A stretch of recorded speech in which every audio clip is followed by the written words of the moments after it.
What kind of mind conceives a weapon out of starvation itself? Genghis Khan, known as the Great Khan of the Mongols, perfected the siege starvation tactic into a terrifying instrument of conquest. His armies didn't simply overrun cities. They surrounded them, sealed them off, and waited. Not for days, but for weeks, sometimes months. Inside, bread turned to dust, rats vanished, and the dead were quietly consumed. In 1219, when Genghis Khan invaded the Khwarezmian Empire, he besieged the great city of Nishapur. With no means to break through the city walls quickly, the Mongols surrounded the settlement entirely. They blocked all food supplies, poisoned nearby wells, and established a complete perimeter, ensuring no one could enter or escape. The method was deliberate, not desperate. Mongol engineers were trained to calculate how long provisions would last within the city. Once the starvation threshold passed, desperation drove defenders into collapse. Some cities surrendered before a blade was drawn.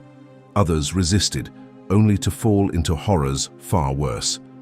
According to Persian chronicler Juvaini, known as Atamalik Juvaini, the inhabitants of besieged cities were sometimes forced to eat leather, grass, and in the most extreme cases, even the corpses of the dead.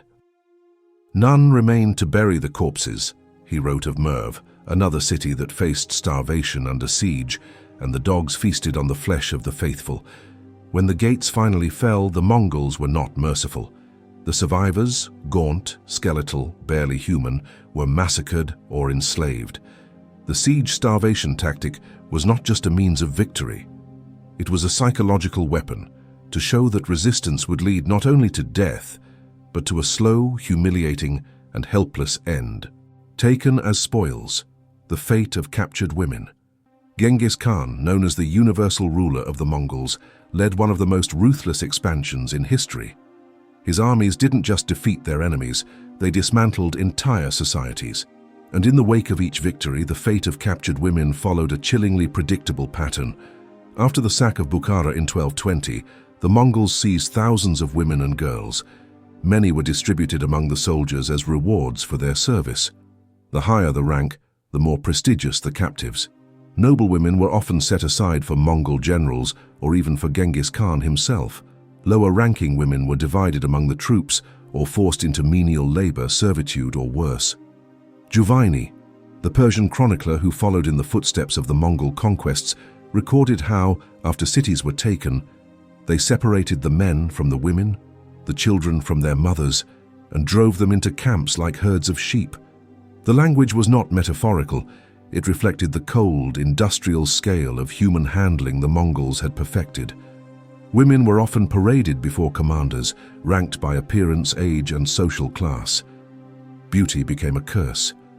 Historical accounts from Chinese, Persian, and Russian sources alike describe how Mongol leaders took pride in seizing the wives and daughters of defeated nobles, not only as concubines, but as a symbol of absolute dominance. The humiliation was intentional. To possess the women of a vanquished foe was to erase his legacy. Some women were incorporated into Mongol households and forced into marriage. Others were sold into slavery across the vast stretches of the empire, from Central Asia to the Yuan court in China. Only a few, if any, retained their identities. Most were renamed, repurposed, and forgotten. For Genghis Khan's empire, expansion was not only about land, it was about people, reduced to property, consumed by war. And among the most defenseless were the women, whose suffering remains one of the darkest legacies of the Mongol path to empire.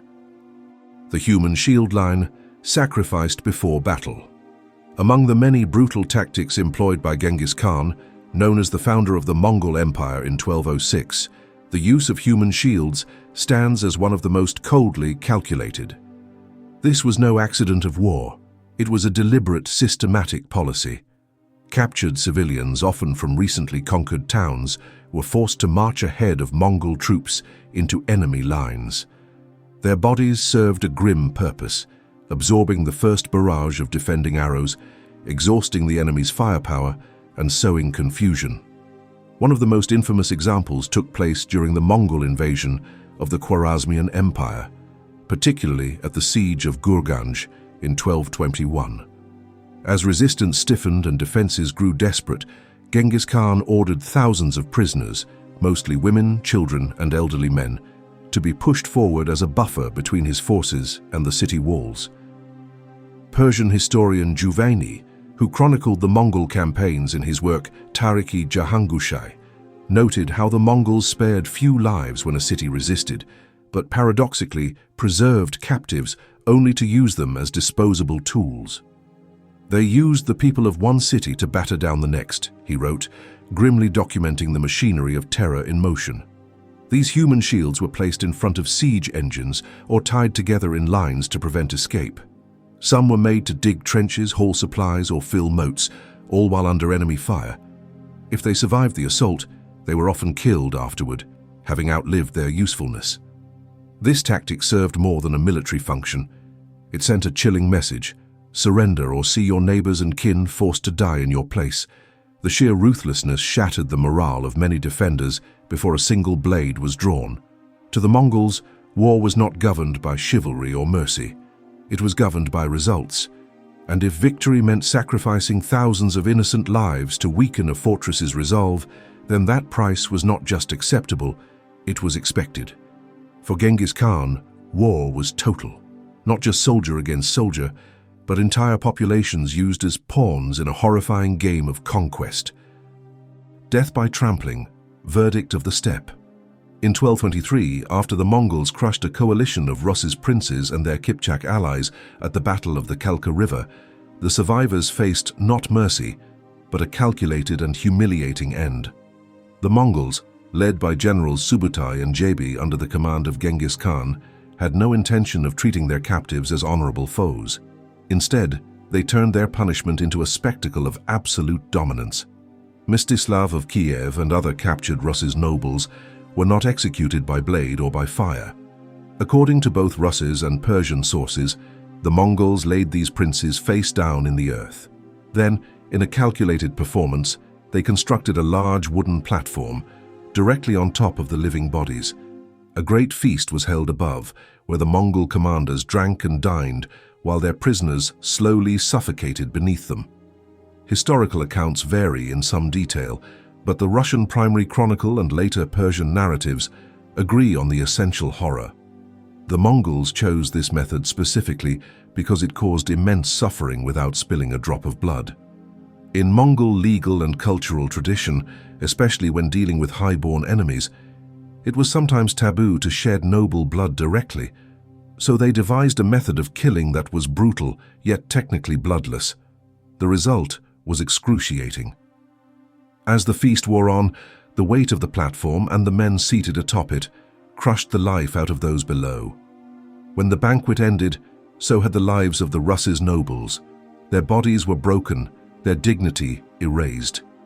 This execution was not simply vengeance, it was a demonstration, an act of psychological warfare as much as physical punishment.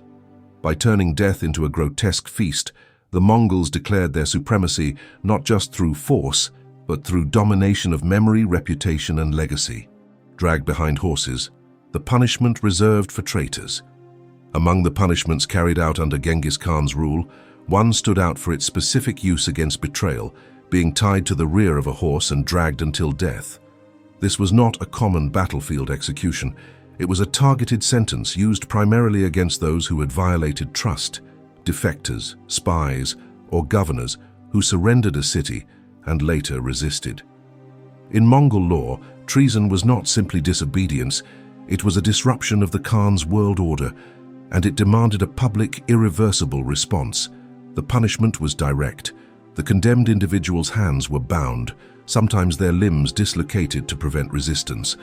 Then they were fastened with ropes to a mounted horse. At the command of an officer, the animal was spurred forward. The victim was pulled across uneven ground, often over long distances. Death did not always come immediately. It could take minutes or longer, depending on the terrain. Historical examples of this sentence appear during the Mongol campaigns in Central Asia and the Middle East. When cities under Mongol control rebelled, or governors were found to have secretly conspired with rival powers, this method was one of the standard forms of execution. It was public, efficient, and left a visible warning behind. a mutilated body dragged through the dust, discarded in front of the city walls. The reasoning behind this form of execution was rooted in Mongol concepts of loyalty and deterrence. Genghis Khan had established a strict code of laws, known as the Yasa, which emphasized absolute allegiance to the state and to the Khan himself. Anyone who endangered internal unity was treated as a deliberate threat to the empire's stability. There was no need for prolonged spectacle. This punishment was fast and final. The Mongol Empire did not simply conquer. It dismantled worlds and rewrote the rules of power through fear, discipline, and unforgiving justice. Its punishments were not chaos.